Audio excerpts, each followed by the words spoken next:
So there we have it, the WRC27 regulations have been confirmed. In this video I'm going to talk a little bit through the release from the FIA, which you can check out in the description section down below, and give some of my instant reaction and feedback to the new changes coming in for WRC in 2027. And starting off, let's talk about what the goals are of the FIA, because you've probably clicked on this seeing the thumbnail where it says cheaper, more flexible, more competition. It's going to be tricky to accomplish all of this stuff, but here is what it means. Essentially, there is going to be a cost cap for the 2027 cars at €345,000. The FIA estimates this is about a 50% reduction compared to the Rally 1 formula at present.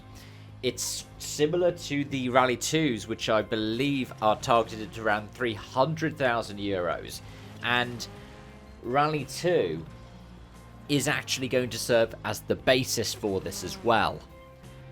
This new homologation cycle, which is designed to last 10 years, which will be almost as long running as the original World Rally Car formula from 1997, will allow for manufacturers to use Rally 2 as a base with more spec parts and more things that are derived from Rally 2.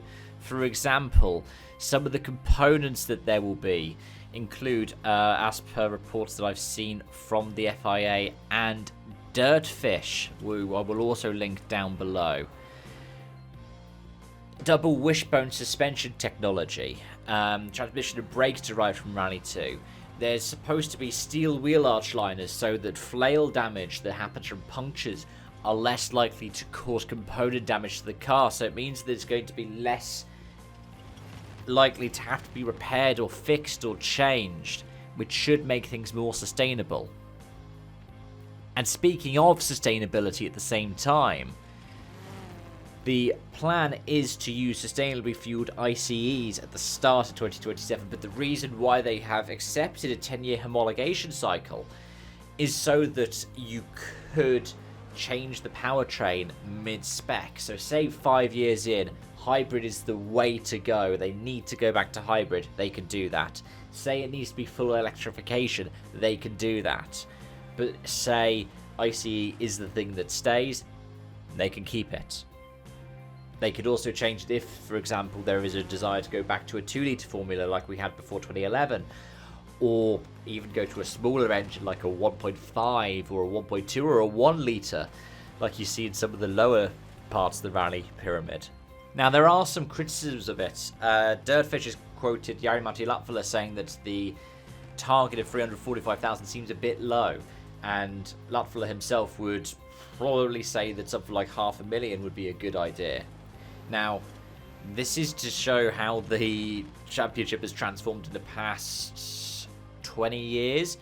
When the BRC switched from the World Rally Car to Super 1600s, the reason why was because the World Rally Car around that time period, so we're talking what, 05, 06, 07, was quoted at around £250,000. So not dissimilar to, when adjusting for inflation, the 300,000 we have for Rally 2 today.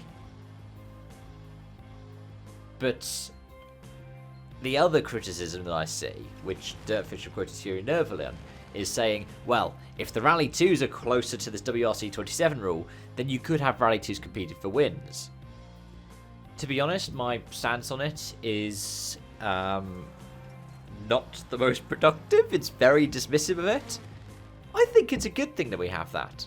The ERC has been brilliant this season. If you haven't been following it and you have a Rally TV subscription, or if you're able to access it through Eurosport, check out the European Rally Championships highlight reels. I know there should be some smaller highlights on their social media, but we had 8 winners from 8 events. A bunch of them being one-off winners as well in one-off events. Because of the main title protagonists, Hayden Paddon won an event. And I think that was it. Franceschi, I don't think, ever won an event in the season. It was a great battle to watch on the stages, and you had all of these different narratives going on throughout every rally in the ERC. So yeah, unsurprisingly, I am a fan of this. Now, it's a shame that the Rally 1 cars won't be able to be used as a result, and they'll be largely relegated to show cars. But the same thing happened for the 2017 spec cars when Rally 1 came in. And to an extent, a similar thing happened for the 11 through 16 cars when the 17 regs came in, though they were preserved through the WRC trophy. And in addition to that, the same kind of thing happened for the World Rally car when 2011 came around.